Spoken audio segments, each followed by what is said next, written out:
이선 교수님 오신다 그랬는데 이렇게는 발표해요. 발표 강시간 뭐 소리 나면 얘기해 주세요. 뭐 표현하는지 모르겠는데 지금 좀 표현 나왔었습니다. 접어가라고 하면 안 되죠. 글씨 보이는 아니 뭐 보고 입원했어요? 그렇죠. 잘못 보고 입원했어요? 뭐 그런 아 그래? 진짜. 아 근데 거의 타운했대. 아니 이번에는 왜 입원했어요? 차에 들이받쳤는데. 샌드위치. 그 샌드위치 해보니까 그 좋은 게 아니더라고요. 근데 부러져요 이건 알고. 충격받아 충격. 잘 되고 계십니까? 아니 그냥 동기생을 끌고 오셔야지. 동기생을 만들어야 돼. 동기생을. 예. 아이 나의 친구를 만드셔야죠. 강의 친구를. 형, 하고 나도 일단 동기생 만들어 가요. 이따가 상담아.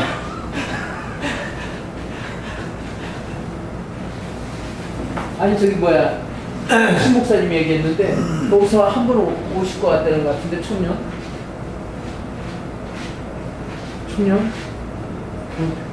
문자 저번 주에 왔는데 예, 7월 초부터 강의 들어온다고. 누군지 모르겠어요. 그냥 기도 좀 해달라고.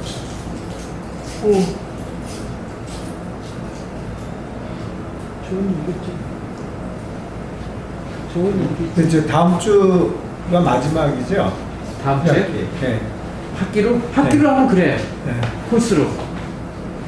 아니, 저는 다음 주가 마지막인데, 다음 네. 주 중요한 데가 있어가지고, 좀더 오늘이 마지막. 좀더 들으셔요. 네? 이거 조직 시작 강의. 뭐, 제가 많이 부족해서, 이거 뭐, 가끔 들어갔고, 정리도 안 되고, 하려면 제대로 해야지. 교수님이 뭐 부족하다고 하면 저는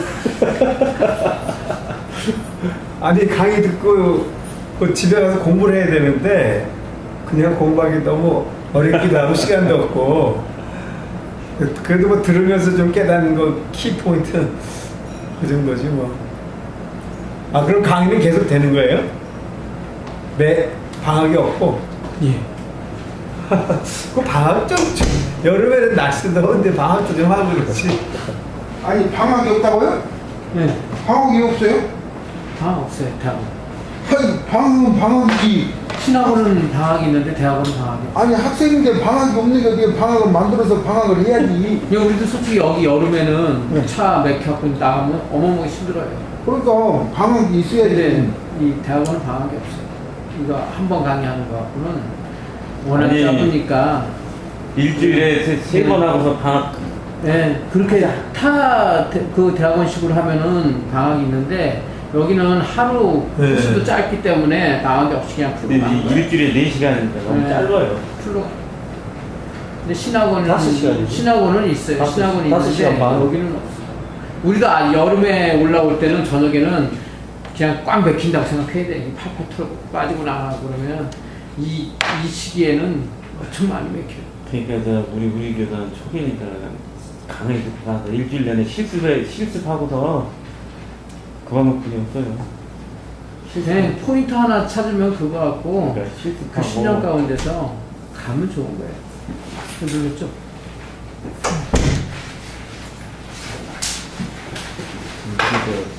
유튜브 보셨잖아요. 유튜브? 강의는 유튜브로 나가요? 네? 유튜브?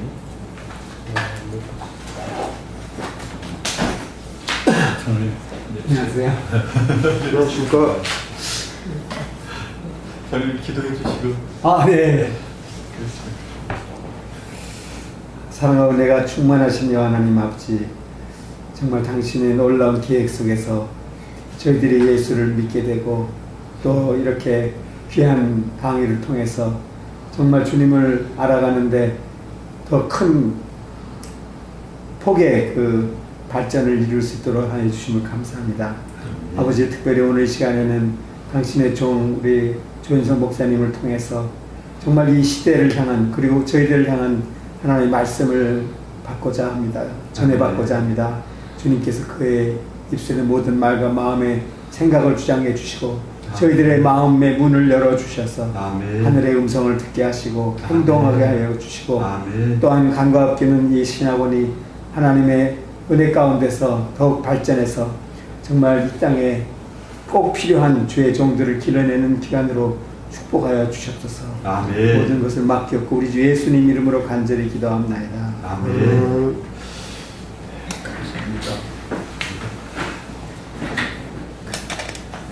저기 혹시 이거를 깔고 앉으실 좋습니다. 깜짝이야. 저는 땀이 땀 만나신. 안녕하세요. 이거 저 시원하게 저는 감사합니다.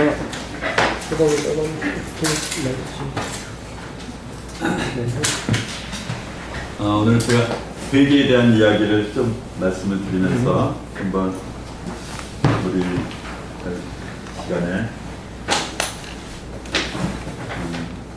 회개에 대한 생각을 한번 해볼 수 있었으면 좋겠습니다.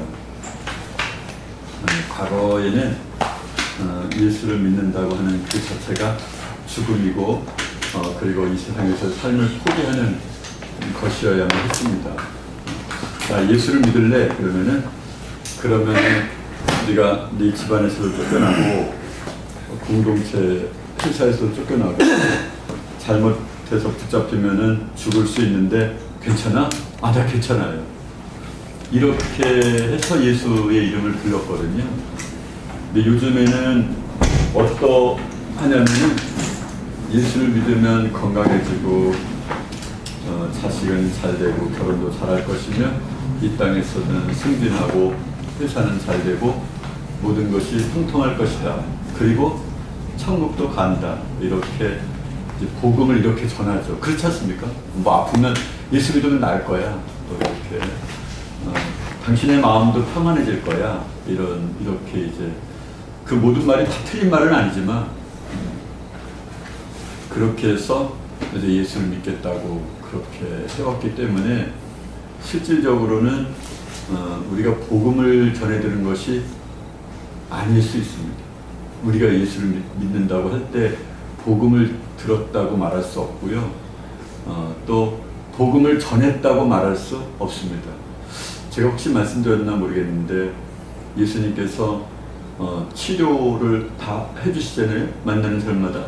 그때 항상 뒤따라서 하셨던 말씀이 뭐냐면 엄히 경계하여 가라사대 아무에게도 말하지 말고 이런 표현을 거의 항상 쓰거든요. 그러니까 우리는 그렇게 하면 안 되는 거 아니에요? 그렇게 하면은 우리는 요즘에 복음을 전할 때 와보라 기적의 현장을 체험하라 이렇게 하잖아요. 그런데 왜 예수님께서는 자신을 이 세상에 알리려 오셨으면서도 치료하시면서 문둥병자 2명을 치료하시면서 아무에게도 말하지 말고 제사장에 가서 내 몸을 보이라 엄히 경계하여 가라하되 이렇게 하거든요. 태어나면서부터 눈을 이렇게 그 봉사가 되었던 친구가 눈을 뜨게 되었잖아요. 그래서 아무에게도 이러지 말라. 그랬던 사건을 잘 아시잖아요. 그런 것처럼 복음을 전해 듣지 않은 사람은 복음을 말해서는 안 되는 것 아닌가.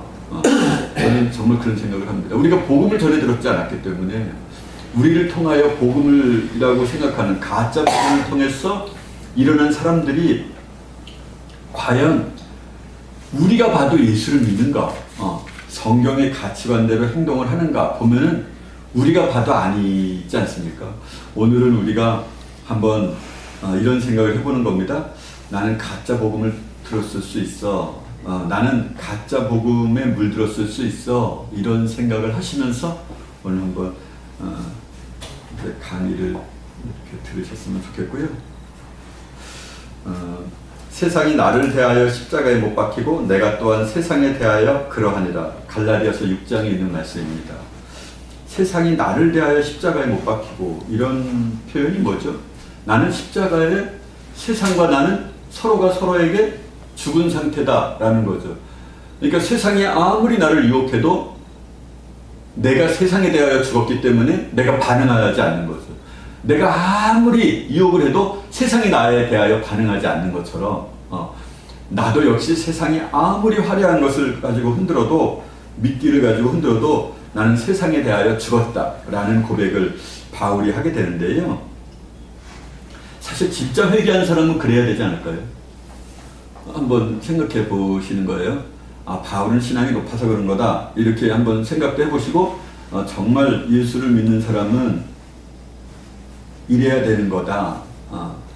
내가 그리스도와 함께 십자가에 못 박혔나니 이 세상에 대하여 내 육체가 죽었다라는 말이거든요. 근데도 여전히 세상이 좋다. 그러면 진짜 회개한 사람인가, 이렇게 생각해 보시는 거예요. 우리가 이제 연애 결혼하셨든지 중매로 결혼하셨는지 잘 모르겠지만, 우리가 연애 결혼했다고 하는 것을 전제로 두고, 전 중매 결혼이 뭔지 이 의미는 잘 모르겠어요. 그냥 단순히 소개시켜줘서 그 다음부터는 연애인 거지 뭐. 그렇지 않을까요? 옛날에 중매라 그러면은 딱 얼굴도 보지 못하고 있다가 그냥 딱 만나가지고 그날이 결혼식 뭐 이런 거면 중매라고 말할 수 있을지 모르지만, 우리가 이제 한 가지 아는 것은, 우리 자녀들이 만약에 나는 저 여자가 좋아, 저 남자하고 결혼할 거야, 이렇게 했을 때 그 남자와 그 여자아이가 부모 마음에 안 든다, 그러면 어떻게 됩니까? 그냥 안 좋다 이렇게 말해야 됩니까? 그러면 안 됩니다. 그러면은 살게 돼 있어요. 그렇죠? 그냥 내버려둬야 떨어질 확률이 있지. 그냥 뭐 안 된다, 너 결혼은 현실이야, 뭐 지금 그럴지 모르지만 나중엔 후회해, 뭐 아무리 그러면 뭐라고 생각할까요? 우리 엄마 아빠는 너무도 세상적이야. 사랑을 어떻게 돈으로, 지위로 계산할 수 있을까, 이렇게 생각하지 않겠습니까? 사람이 세상적인 사람도, 세상 사람도 육체로 사랑할 때 불완전한 사랑도 어떻게 되냐면, 그가 나쁘다 그러면 어떻게 돼요? 더 사랑이 더 용숨치죠. 나는 저와 결혼해서 내가 채소 장사라는 안이 있더라도 나는 그것을 선택하겠다, 이러죠. 우리 그 옛날을 한번 생각해 보십시오. 그런데 우리가 예수 그리스도를 섬긴다 그러면 세상에 그 어떤 남자를 쳐다보면 안 되잖아요. 결혼도 두 여자를 두고 두 남자를 두고 비교하면 그 사실을 상대방이 안다면 결혼이 성립이 안 되잖아요. 그렇지 않을까요? 사탄은 가짜 회개를 많이 만들어 놓고 교묘한 속임수로 사람들을 속입니다. 많은 사람들이 주 예수를 안다고 또 하나님을 안다고 고백하면서도 행위로는 부인하는 자들이 많습니다. 오랜 시간 기도하고 자주 금식하고 비싼 대가를 치르고 하나님을 섬기지만 사실은 회개하지 않은 사람들이 너무 많습니다. 이스라엘 사람들, 그 사람들은 주야로 금식하고 1회에 2번씩 또 11조를 내고 채소와 회양과 박하의 11조도 내면서 그런데 그들은 어땠었죠? 예수님이 보시기에 내면을 보니까 진짜 믿는 게 아니다, 이렇게 된 거 아니에요. 자주 금식하고 오랜 시간 기도했죠. 그들은 뭐 기도하는 게 일이었으니까요. 삶의 목적이고 이유고 동기였었으니까요. 그런데도 불구하고 그들은 화했을진저 서기관과 바리새인들이여, 이런 명칭을 받았습니다. 칭호를 받았습니다. 죄의 깨달음이 회개라고 생각하면서 자신을 위로하는 사람이 있습니다. 아, 나는 이게 죄야. 그러니까 죄를 깨닫고 나면 이게 큰 죄라고 회개했다고 생각할 수 있습니다. 우리가 지나가는 사람이 불쌍하니까 정말 불쌍해. 어떤 사람은, 교회 안 다니는 사람은 아유 뭐 저런 노인이 있어, 왜 저 밖에 나와 있어, 아유 보기 흉해, 이렇게 지나가는 반면 나는 측은하고 불쌍한 마음이 있어서 나는 역시 긍휼이 풍성한 사람이야 라고, 그게 착각이잖아요. 그러면 안 되는 거 아니에요. 거기서 머무르면 의미가 없는 거잖아요. 마찬가지로 죄의 깨달음이 회개라고 생각하면 안 된다는 거죠. 죄의 깨달음이 회개의 과정 가운데 순서 중에 초입은 될지 모르지만 죄의 깨달음을 회개의 목적처럼 생각해서는 안 된다는 겁니다. 만약 그렇다면은 아벨을 죽인 가인도 예수님을 판 가룟 유다도 회개라고 해야만 된다는 거죠. 구원 얻을 만한 회개가 그에게 있었다라고 생각해야 된다는 거죠. 가론 유다가 얼마나 괴로웠으면 그래 목을 매달아 죽었을까요? 양심의 가책을 느꼈을 말이에요. 그러니까 양심의 가책을 회개라고 생각할 수도 있다는 거죠. 그러니까 우리는 우리를 곰곰이 생각하지 않는 경향이 많아요. 사람이 변화하면 회개라고 생각하는 경향이 있습니다. 사람이 변하면 저 사람이 회개한 거야, 내가 회개한 거야 라고 착각할 때가 있습니다. 사람은 말이죠, 교육을 통해서도 다양한 변화를 겪을 수 있습니다. 자식을 기른 사람들은 뭐라고 말하죠? 자식이 다른 사람 자식에 대해서 말하지 않아요. 그렇잖아요. 사춘기 나이 아이 이상을 키워본 사람이 다른 자식이 그렇다고 혀를 껄껄 찼나요? 그럴 수 없어요. 왜? 자식이, 우리는 말하기로, 저는 부모님한테 자식은 12번 변해, 그런 말을 우리는 들었잖아요. 그러니까 자식이 잘 된다 안 된다를 가지고 지금의 형태를 가지고 자랑할 수 없는 것처럼 그렇게 변한다니까요. 그냥 육체적인 자아를 가지고 있는 사람도 그렇게 변해요. 무지한 사람에서 지식이 있는 사람으로, 불경건한 말을 하는 사람에서 경건한 말을 하는 형태로 사람은 변해요. 어렸을 때 그렇게 욕쟁이고 싸움 잘하는 애가 조금 키 크고서는 아예 그런 것을 담쌓는 경우도 많아요. 오히려 싸움하는 데를 말리러 다니는 사람들이 많죠. 이렇게 우리가 생각하기에 보기에 좋은 행동을 하는 사람을 회개했다고 생각할 수 있습니다. 물론 회개는 반드시 변화를 촉구하지만 변화했다 그래서 그것을 회개라고 생각해서는 안 된다는 거죠. 이스라엘의 많은 왕들이 그들이 초기에는 하나님을 일반적으로 대부분 아주 잘 섬겼다가 죽기 직전에 그들이 하나님을 반역하는 모습을 볼 수 있잖아요. 그 왜 그랬을까요? 그는 교육을 받은 거죠. 교육을 받으면 그렇게 돼요. 하나님을 믿으면 군대에서 손 하나 까딱하지 않아도 18만 5천 명이 하루아침에 보니까 송장이 되었대.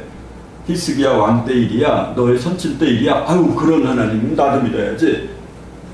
교육으로 믿은 거라는 거죠. 교육에 의하여. 너무 좋다, 그런 분이라면 나도 믿어야 되겠네. 그랬는데 그것이 자기는 믿었다고 생각하지만 그게 믿은 게 아니라 그냥 현실의 유리함을 위하여 그냥 그의 말을 따라간 거죠.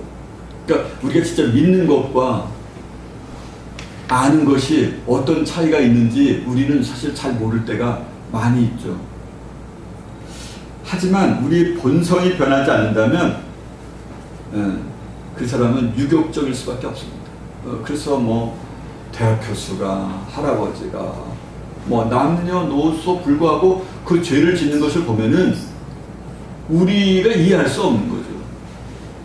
어쩌면 우리가 진짜 이해할 수 있는지 모르겠어요.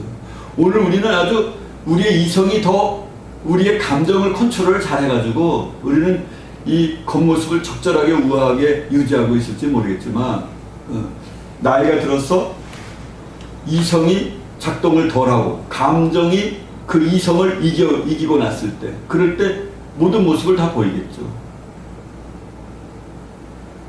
그래서 교육의 열매를 하나님의 구원의 은혜와 혼동하는 일이 흔히 일어나는 일입니다.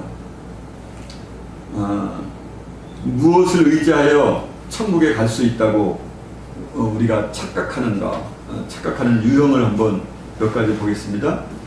선지자 노릇을 하는 것을 가지고서는 안 된다. 예수님이 마태복음 7장 21절에서 말씀하고 있는 거예요. 선상수훈에서 누구든지 내 말을 듣고 행하는 자라야 천국에 들어간다. 그날에 많은 사람들이 주여 주여 주의 이름으로 귀신을 쫓아내고 주의 이름으로 선지자 노릇하고 주의 이름으로 각종 권능을 행하지 아니하였나이까 하리니 그날에 내가 그들을 도무지 알지 못한다.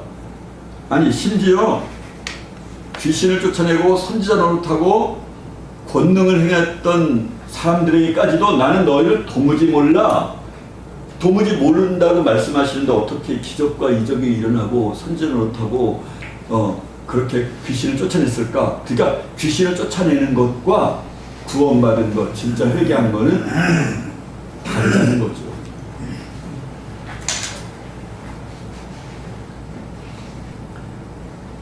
기독교의 핵심 교리를 알기 때문에 구원받았다고 생각하는가? 정말 예수님을 내 마음에 모셔드립니다. 그분이 나의 왕이 되어 주십시오. 이렇게 고백을 하면 이런 핵심 교리를 알기 때문에, 그런데 아는 것 가지고는 안 된다.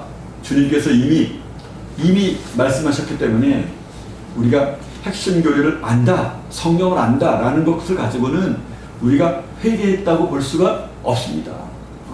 구원받았다고, 구원받을 만한 회개에 이르렀다고 말할 수 없습니다.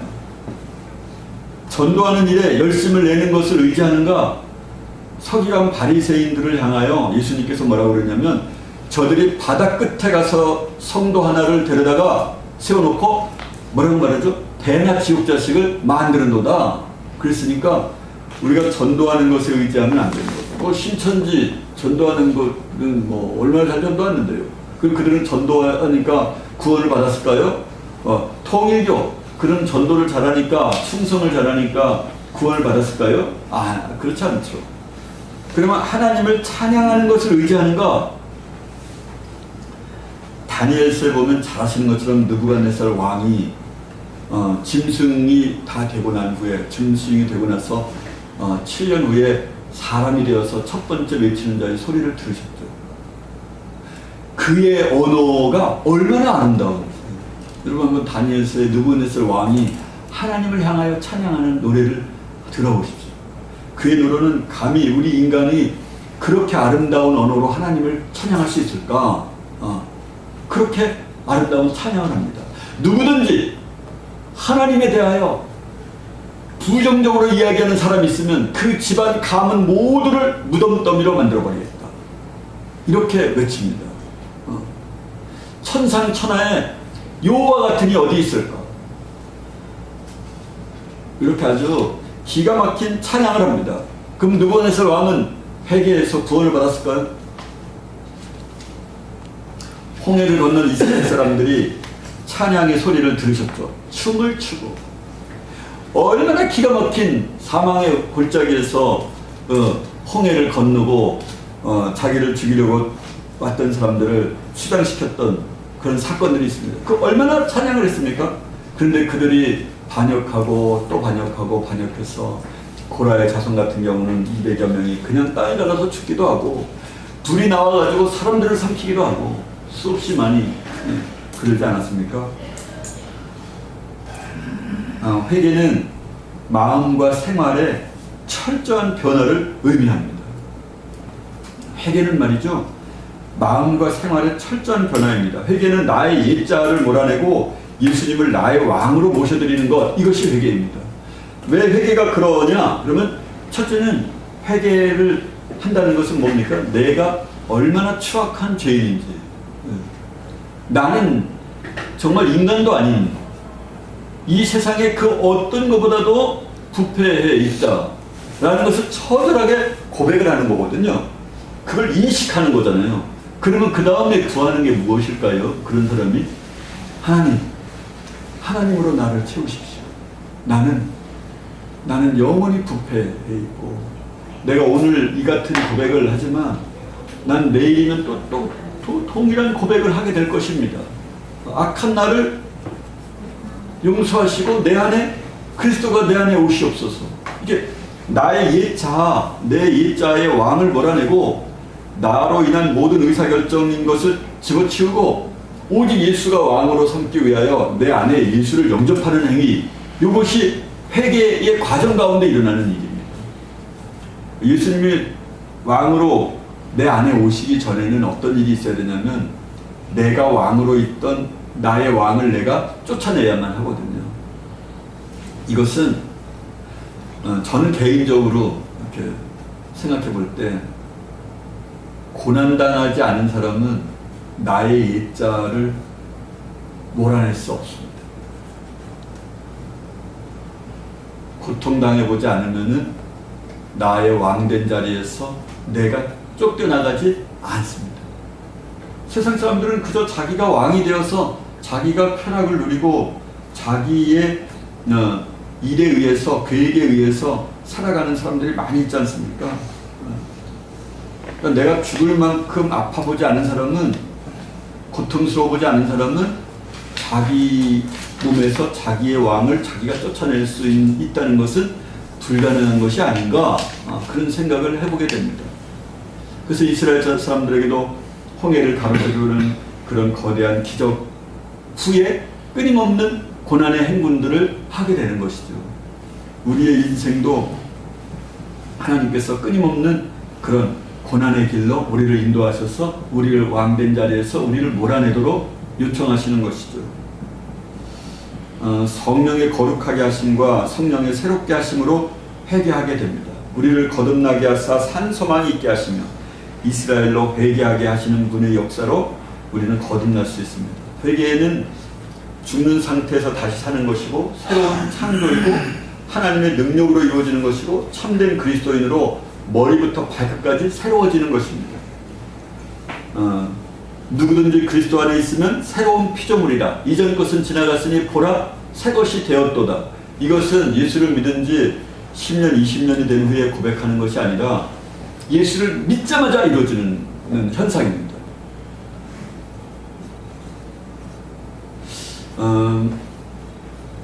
여러분은 그 결혼하실 때 이렇게 첫 번째 남자, 첫 번째 여자와 결혼하셨습니까?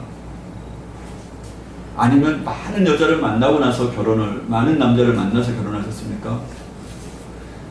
많은 남자를 만난다고, 많이 만난다고 그 남자가 내 남자로 결혼하는 것이 아닌 것처럼, 많은 여자를 만났다 그래서 그 여자 모두하고 결혼하는 게 아닌 것처럼, 예수님을 날마다 만난다고 그와 결혼하는 게 아니라는 거죠.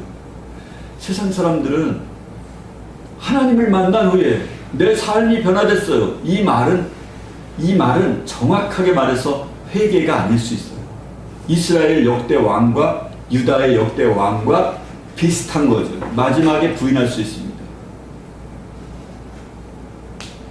여러분, 사랑하는 사람을 만나도 서로 변화되지 않아요? 나는 짜장면이 진짜 싫은데 내 여자친구가 짜장면을 좋아하는 거예요. 그러면은 언제나 나도 짜장면 좋아요 라고 말해요. 근데 진짜 좋아지려고 하는 거죠. 나는 야구 게임이 싫은데 우리 남자친구가 야구 게임이 너무 좋다 그래서 나는 당신이 좋아하는 건 다 좋아요. 그래서 가서 보니까 나도 좋아하게 됐어요. 이렇게 하잖아요. 사람이 사람을 사랑해도 자기의 취미도 바뀌고 식성도 바뀌거든요. 진짜 사랑하면요. 그렇지 않을까요? 저 그럴 것 같아요. 상대방은 숭늉을 좋아하는데 나는 커피를 좋아하는데 상대방이 말하기를 나는 당신이 좋은 게 언제나 좋아요. 그래서 커피를 마셨는데 커피가 좋아지는 거죠. 나는 숭늉은 진짜 싫은데 상대방이 숭늉을 좋아해가지고 그 사람 사랑하다 보니까 나도 숭늉이 좋아졌어요. 이게 우리 일상 이야기 아닐까요? 이런 소설에 흔히 사람들에게서 일어나는 이야기일 거라 생각해요. 그래서 우리가 하나님을 만난 후에 변화되었다, 이런 말이 꼭 회개를 말하는 게 아닐 수 있다는 거죠. 하나님을 만나고 예수님을 자주 만난다라는 것이 그분과 결혼을 의미하는 것이 아닐 수 있다는 거죠. 기도 응답이 그렇게 잘 되는 것은 남자친구를 만났는데 남자친구가 내가 머플러를 좋아하는 줄 알고 머플러를 자꾸 사주는 거예요. 그러다 헤어지면 땡이잖아요. 우리가 예수님과 자주 만나서 그분이 우리의 소원을 들어주는 이유는 너 나랑 결혼하자. 내가 너의 왕일 수 없겠니? 내가 너에게 들어가면 안 되겠니? 라고 하는 것을 끊임없이 알려주는 과정 가운데 있는 것일 수는 있어도 그 자체가 내가 좋아하는 머플러를 산다 그래서 그와 내가 결혼한 것이라고 볼 수는 없다는 거예요. 그냥 우리는 하나님의 소유로 만족하는 거예요. 그래서 내 예자를 만족시키는 것을 구하죠.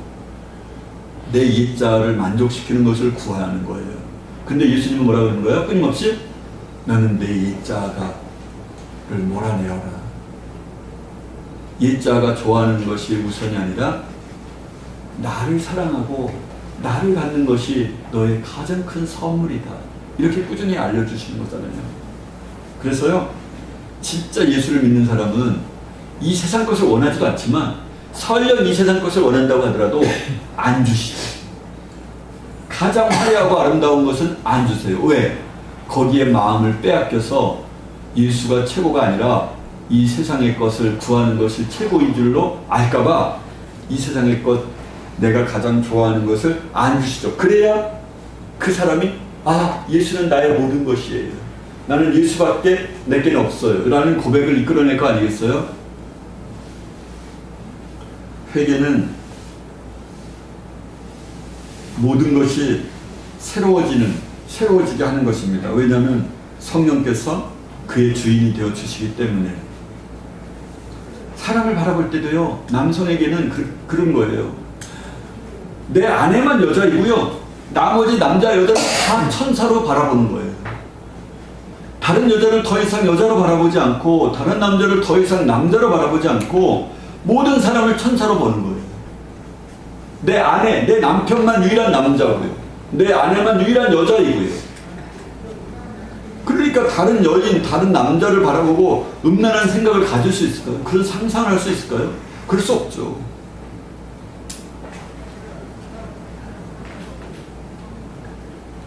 회개는 새로운 세상에서 살아갈 새로운 사람을 만들어내며 사람의 몸과 마음과 삶 전체의 행동들을 변화시킵니다.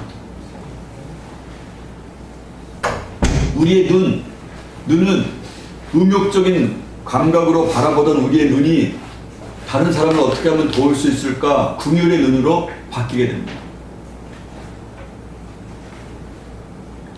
우리의 귀, 다른 사람을 헐뜯는 소리, 그런 사람의 옛자아를 만족시키는 음란한 폭력적이고 감각적인 소리에 귀 기울이던 우리의 귀가 하나님이여 말씀하옵소서 주의 종이 듣겠나이다, 이런 사람으로 탈바꿈하게 됩니다. 우리의 귀가 달라지는 것이죠. 우리의 입술, 남을 비방하고 판단하고 저주하던 그 입술이 생명의 언어를 말하는 입술로 바뀌게 되는 것이죠. 다른 사람을 격려하고 복음을 전하고 하나님을 찬양하는 입술로 바뀌게 되는 것이죠. 그래서 한 샘에서 짠물과 단물이 나올 수 없느니라. 이것은 누가 하는 말이냐면 예수가 온전히 주인인 사람, 예수를 나의 왕으로 모셔드린 사람, 이 사람에게서 첫 번째 등장하는 일입니다. 그러니까 만약 그렇지 않다면 단물과 쓴물이 끊임없이 나온다, 욕도 했다가 찬양도 했다가 이렇게 나온다, 그러면 회개한 사람이 아닐 수 있어요. 저는 아니라고 생각합니다. 어떻게 성령이 주인인 사람이 다른 사람을 비방하고 모욕하고 욕하고 저주하는 언어가 나올 수 있습니까? 그런 사람은 회개한 사람이 아니죠. 교육을 잘 받은 겁니다. 이러면은 내가 마음이 불쾌해. 그래서 나는 하면 안 돼.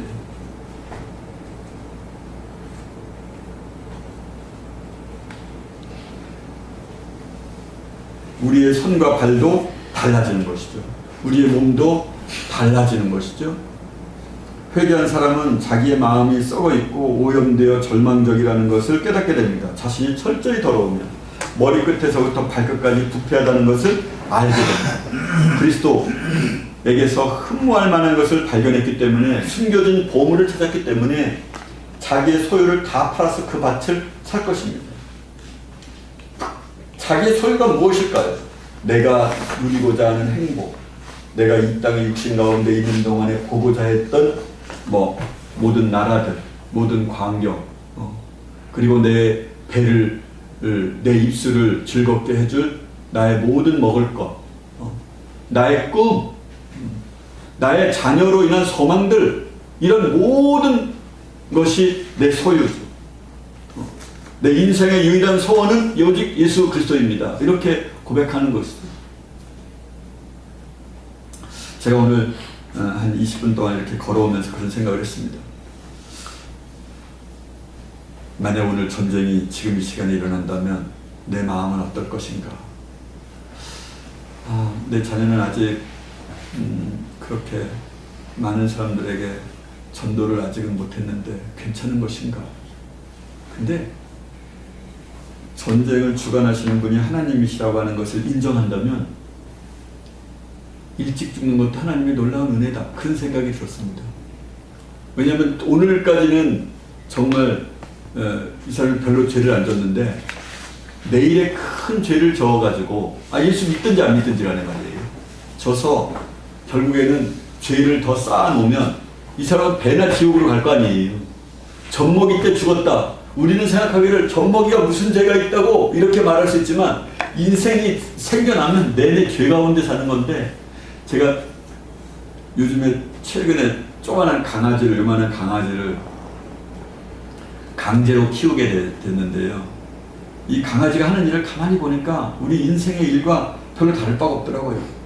첫째는 호기심이 많아요. 그래가지고 뭔가 있으면 그냥 뭐 발로 후비든지 뭐 하든지 하여튼 목적을 이루고야 말더라고요. 두 번째, 사람을 보면 뭐 그냥 난리를 쳐요. 좋아해가지고. 또 배가 고프면 먹는 걸 그렇게 찾아요. 그리고 오줌 싸고 똥 싸고. 호기심 있는 것은 못 견뎌하고. 사람이 오면 사랑한다고 말하고. 사람에게서 차이 나는 게 뭘까요? 사람과 차이 나는 거. 영혼 없는 인간의 육체는 저 사람, 저 개와 동일하겠다. 그런 생각을 했습니다. 그리스도가 자기 안에서 가장 존귀하게 되기를 회개한 사람은 원합니다. 지금 제 말씀을 들으면서 내가 과연 그리스도를 최고의 보물로 여기는가 한번 생각해 보셔야만 합니다. 회개한 사람은 선택의 기준이 달라집니다. 세상에서 얻은 모든 즐거움을 마다하고 그리스도를 선택하죠. 회개한 사람은 감정이 새로워집니다. 가장 원하는 것은 세상이 아니라 하나님의 은혜라고 하는 것이죠. 하나님 그 자체, 하나님의 얼굴을 구하는 사람이 되는 것이죠. 회개한 후에는 기쁨의 대상도 달라집니다. 어떤 부자가 내 영혼아, 내가 먹을 것을, 오랜 동안 먹을 것을 쌓아두었으니 편히 쉬고 즐기자, 이런 것이 흘러간 옛노래처럼 더 이상 이것에 관심이 없게 되는 것이죠. 말씀이 모든 부귀 영화보다 더 기뻐하는 것이 됩니다. 관심사가 바뀝니다. 회개한 사람은 사랑의 대상도 슬프게 하는 것도 달라집니다. 생활과 실천의 변화가 일어나죠. 그의 안에도 죄가 거할 수 있지만 죄가 그를 지배하지는 못합니다. 그러나 위선자인 사람들도 율법을 부분적으로 지키고 바른 말을 하고 거래시 약속을 잘 지키지만 예수님이 최고의 관심사가 아닌 거예요. 예수님이 최고의 관심사가 아닌 거죠. 언제나 예수님 자체보다 예수님의 소유에 더 많은 관심을 기울이는 사람, 이런 사람은 위선자인 거죠. 그러니까 예수를 믿는다고 말하지만 사실은 아닌 가짜 복음을 접한 사람들이죠. 그러나 회개한 사람은 세상이 나를 대하여 십자가에 못 박히고 내가 또한 세상에 대하여 그러하니라 라는 고백을 담대히 할 수 있게 됩니다. 세상이 더 이상 갈망의 대상이 전혀 아닌 게 되는 거죠. 회개하기 전에는 세상에서 만족과 기쁨을 찾았지만 이제는 여호와는 나의 산업과 나의 소득이시니, 회개한 사람은 모든 인간적인 위대함, 이 땅의 모든 위대함의 재물, 부귀, 영화를 쓰레기와 배설물이라고 낙인을 찍게 됩니다. 어떤 사람은? 회개한 사람은. 왜? 관점이 달라졌으니까요. 전에는 하나님보다 친구나 자기의 육신을 더 기쁘게 하고 세상을 섬겼지만 이제는 다른 것을 다 제쳐두고 예수님을 섬기게 됩니다. 어떤 사람은? 회개한 사람은. 그리스도를 따르기 위해서는 부모와 부인과 형제와 자매와 자기 목숨까지도 미워하게 됩니다. 이런 이야기를 들어도 마음이 편하십니까? 그리스도를 섬기는 척하지만 아직도 세상에 끌리고 있는 것은 아닙니까?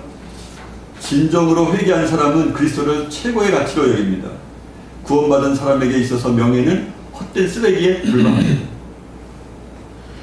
진정 회개한 자는 그리스도는 값진 진주요 보물이요 소망입니다. 영광의 하나님께 나의 사랑하는 자는 내게 속하였고 나는 그에게 속하였구나 라는 고백을 하게 됩니다. 만약 하나님께서 솔로몬에게 하신 것처럼 저와 여러분에게 나타나셔서 내가 너에게 무엇을 줄꼬 라고 그렇게 선택권이 주어진다면 무엇을 구하시겠습니까? 나는 하나님과 함께 있는 것만이 나의 유일한 소원입니다 라고 말할 수 있습니다. 온 세상을 다 준다고 해도 하나님을 포기하지 않겠다 라고 하는 마음이 있는 것입니까? 그렇다면 저와 여러분은 참으로 복된 사람입니다. 종종 위선자들은 자신도 속고 남도 속이면서 선한 그리스도인 행세를 하고 죽을 때 심판 때까지 자기가 좋은 그리스도인이라 선한 그리스도인이라고 생각합니다. 이렇게 스스로를 속이는 사람들은 자기들이 천국에 들어갈 것을 확신하지만 천국의 문 앞에 이르지만 결국은 쫓겨납니다. 형식적인 신앙생활에 만족하는 사람들은 말씀을 듣고 금식하고 기도하고 봉사하기 때문에 자기들은 안전하다고 생각합니다. 신앙 고백을 하는 많은 사람들이 그리스도보다 세상에 더 많은 애정을 가지고 있기 때문에 땅의 것들을 생각하고 하나님의 칭찬보다 사람들의 칭찬을 더 소중하게 여기고 사람의 존경과 박수갈채에 마음을 두는 사람들은 아직도 진정한 회개를 모르고 죄 가운데 있는 것으로 보아야만 합니다. 그리스도 예수의 사람들은 정과 욕심을 십자가에 못 박았느니라. 할렐루야. 그리스도 예수의 사람은 정과 욕심을 십자가에 못 박았습니다. 회개하지 못한 사람들에게 공통적으로 나타나는 비참한 사실이 있습니다. 그것이 무엇입니까? 그들은 마귀를 섬긴다는 뜻입니다. 다시 말씀드립니다. 회개하지 못한 모든 사람들에게 공통적으로 나타나는 한 가지 사실은 마귀를 섬긴다는 뜻입니다. 물론 의도적으로 마귀를 섬기는 것은 의도적으로 마귀에게 경의를 표하는 것은 아니죠. 그들은 마귀를 경멸하며 마귀 역시 그들을 무시할 것입니다. 어떤 사람? 위선자인 사람들은. 하지만 그들은 마귀를 섬기고 그 지배 아래 살고 있게 됩니다. 왜냐면요, 로마서 6장 16절에 보면은 너희 자신을 종으로 들여 누구에게 순종하든지 그 순종함을 받는 자의 종이 되는 줄을 너희가 알지 못하느냐? 그러니까 순종하면 종이 된다는 거예요. 그러니까 우리가 예수님께 순종하면 예수님의 사람이 되는 거예요. 그러니까 우리가 예수님의 말씀에 순종하지 않으면 누구의 종이 되는 거예요? 마귀에게 순종하는 게 되니까 마귀의 종이 되는 거죠. 마귀를 섬기는 것이 됩니다. 자신이 하나님의 자녀라고 생각하지만 결국 사탄의 종으로 드러날 사람들이 얼마나 많겠습니까? 물론 거짓말을 하는 사람들은 사탄을 섬길 의도가 전혀 없죠. 자기의 이익 때문에 거짓말을 하는 거죠. 그렇지만 눈에 띄지 않는 곳에서 그의 마음속에 거짓말을 집어넣는 것이 누구냐? 그러면 사탄이라는 거죠. 이만큼만 말씀을 전하고 한 5분 동안 질문 있습니다. 5분 동안 화장실 다녀오시고 그러십시오. 목사님, 제가 27년 전에 이런 지금 느낌을 갖고 이런 걸 경험을 했는데 네. 지금 목사님이 말씀하시는 거거든요. 네. 근데 여기서 지금 제일 중요한 거는 네. 구원의 기쁜 소식이라고 한다 그러면 그런 것을 전하지 않는다고 하면 전할 수 있는 게 없어요. 그렇죠. 불신자들한테도 마찬가지고. 그러다 보니까 상처만 받는 거예요.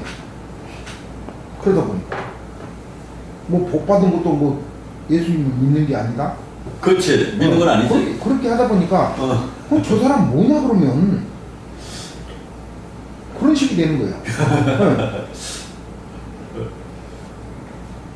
그러다 보니까 그런데 이제 내 눈에 흙 들어가기 전까지는 나는 뭐 할 게 없다. 뭐 보상을 믿으니까 이렇게 했던 사람들도 1년 평균을 내보면 한 38명 정도가 이게 전도는 되더라고. 근데 그럼 복을 받는다, 건강해진다, 풀어진다, 뭘 한다 이렇게 하지 않으면 그러면 안 오는 게 아니라 인정을 안 한다. 나 예수 믿는 사람이 그래. 뭘 예수 믿는 사람이 예수가 좋다고 하는 게 복 받는다고 하는 게 이렇게 되다 보니까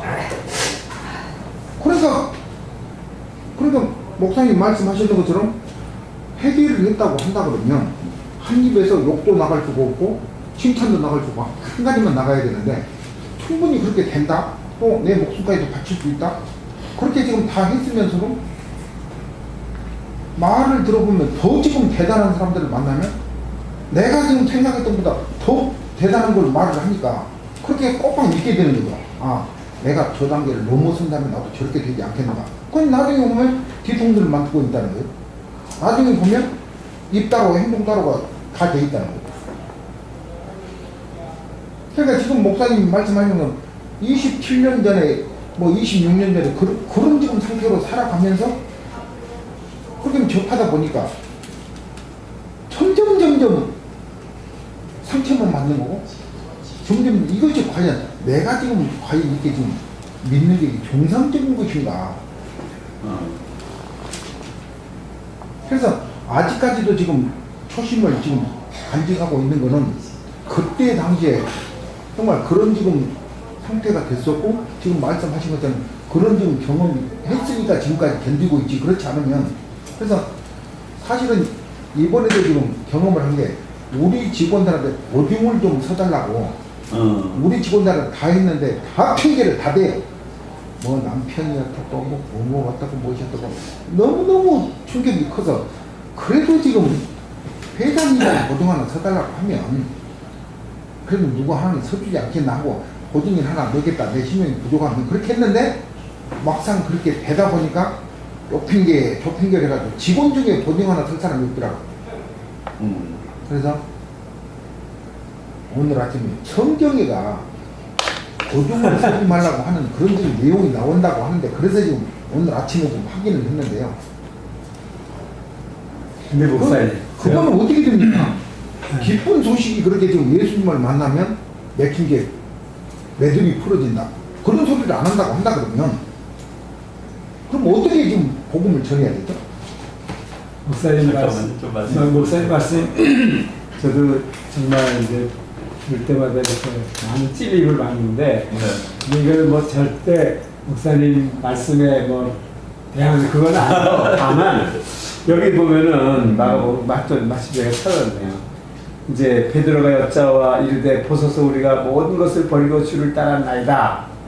예수께서 이르시되 내가 진실로 너에게 이르노니 나와 복음을 위하여 집이나 형제나 자매나 어머니나 아버지나 자식이나 전토를 벌인 자는 현세에 있어 집과 형제와 자매와 어머니와 자식과 전토를 100배나 받되 박패를 겸하여 받고 내세 영생을 받지 못할 자가 없느니라.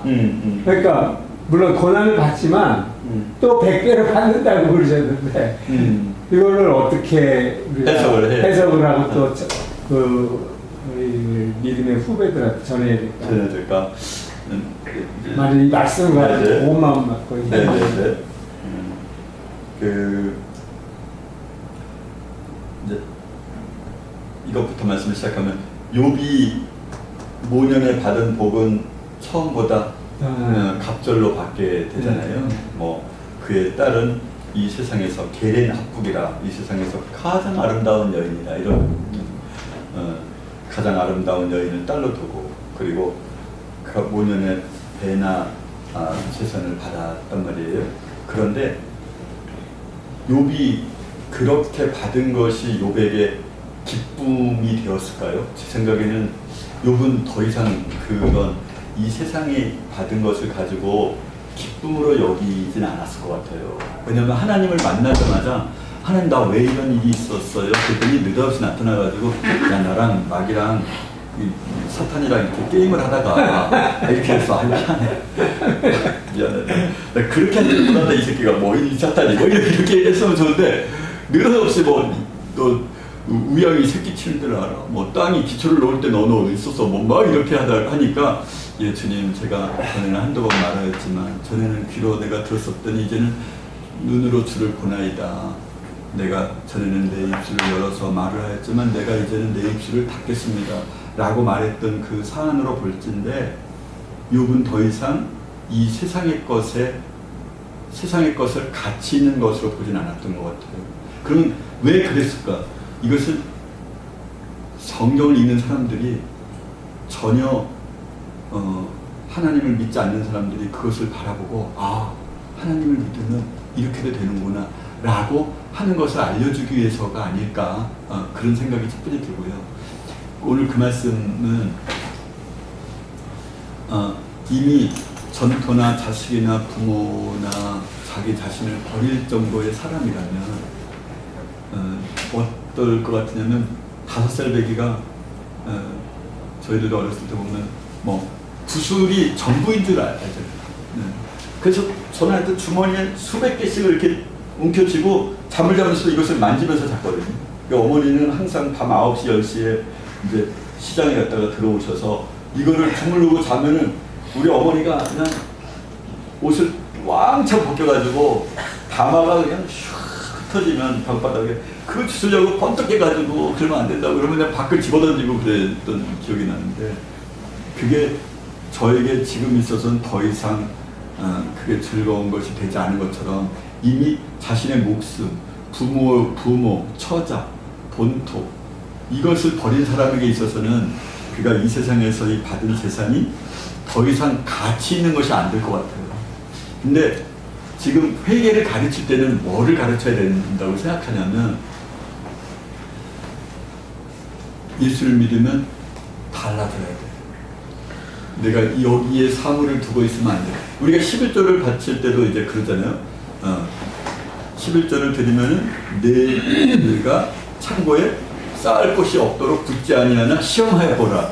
근데 그것을 생각하고 그것을 바치게 되면은 이게 구원 얻은 사람의 특징은 아닌 것 같아요. 예를 들면 내 아내에게 결혼하면은 내가 가지고 있는 것을 90%를 줘야 돼, 절반을 줘야 돼. 그러면 딱 따져가지고 117만 3,200원 그러면 그것을 뭐 55만 3,571원 뭐 이렇게 주진 않을 것처럼 그렇게 줬더니 그가 얼마나 주나 봐야지 몇 배나 불려서 주나 봐야지 이런 생각을 하지 않는 것처럼 사람이 사랑하면 그 이후의 것은 있어도 없어도 아무런 상관이 없다라고 처음에는 그렇게 가르쳐야 되지 않을까. 근데 그 믿음도 성장하지 않습니까?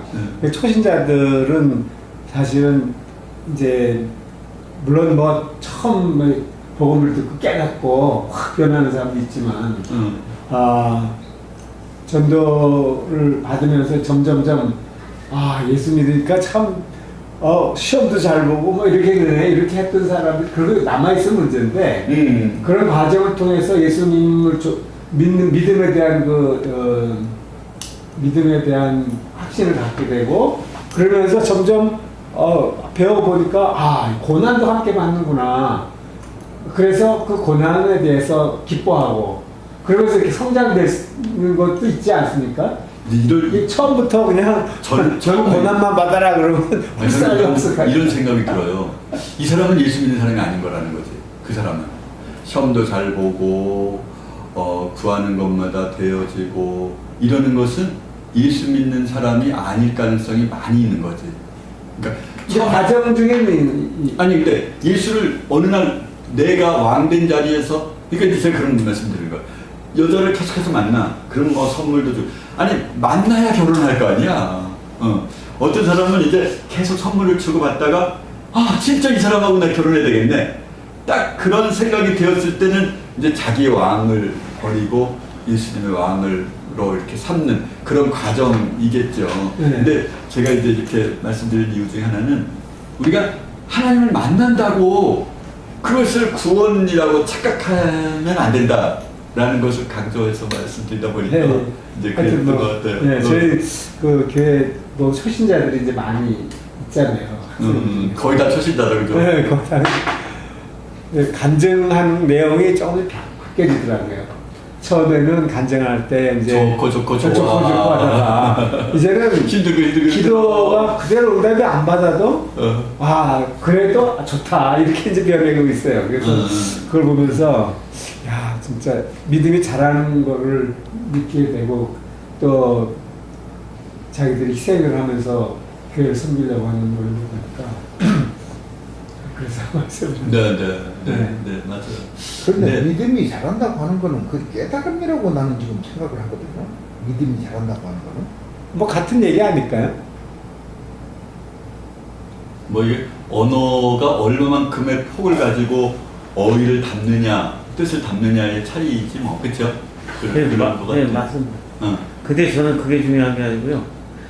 저 강의 하신 거 좀 어떻게 좀 지금 굉장히 아니 제가 이메일 알려달라니까 왜 이메일 안 알려주고? 그래가지고 아니 한 번에 제가 그 정리를 해서 아니 제가 지금 그 회계에 대해서만 15번의 설교를 했어요. 제가 우리 저기 학교에서. 그래서 그 어제 모아보니까 171페이지더라고.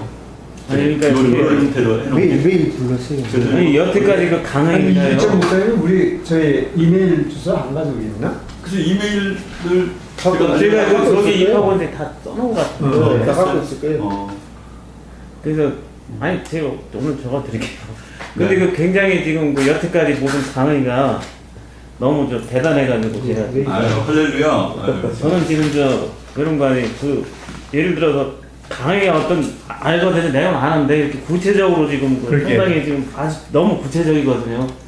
예를 들어서 그 해결하는 그 시기에서 이게 이제 결론이 뭔가 그 어린아이가 믿음이라는 거거든요. 우리가 응답 잘 되고 이거 그러니까 우리가 물리적으로 느끼는 모든 것들이 느꼈을 때 하나님의 야 나만 특별히 사랑하셔라고 일반적으로 표현을 하지만은 그러나 그거는 하나님이 진짜로 사랑하기 때문에 진짜 깊숙한 믿음 안에 자라는 믿음 안에 들어가기 위한 하나의 준비 과정이라는 것이거든요. 그러면 어린아이 믿음이라고 바울은 얘기했거든요. 젖을 먹이지 않고 이제 단단한 것으로 쭉 하도 바울이 그 설명했는데 그 강의를 지금 직접적으로 들으니까 제가 아주 지금 더 좋은 그 강의는 없거든요. 제가 들어본 강의 중에서 그래가지고 목사님 강의를 다 모아놔둬야 되는데 지금 그 고난을 제가 이렇게 쭉 다 있잖아요.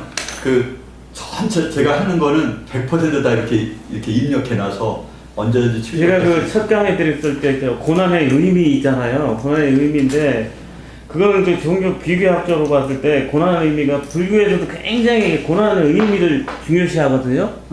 그래서 이제 그 죄라는 개념을 갖다가 업이라고 그런단 말이에요.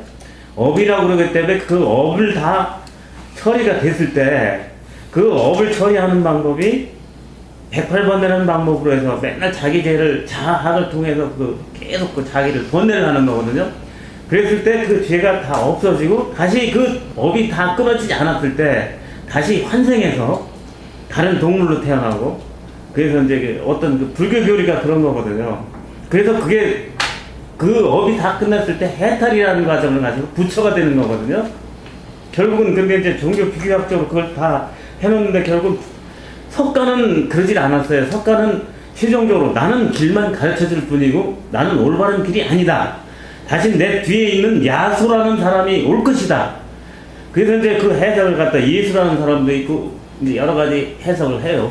종교학적으로. 근데 이제 그래서 이제 그 첫 강의 들어갔을 때 종교 비교학적으로 제가 좀 정리를 쭉 해보면서 그런 강의를 보고 지금 쭉 보니까 너무 아주 못 들어보는 강의잖아. 아주 이게 좀 그 지금 보면은 이제 저희 그 신학원이 어떤지 좀 어떤 정리가 안 돼 있더라고요. 예를 들어서 뭐 조직 신학이나 주경 신학 지금 그 목사님 강의 하시는 게 이제 주경 신학 쪽에 이제 성서 해석에 속하고 여러 분야에 이제 나눠져 있으니까. 근데 그 어떤 그 신학적 커리큘럼도 제가 좀 알고 있거든요.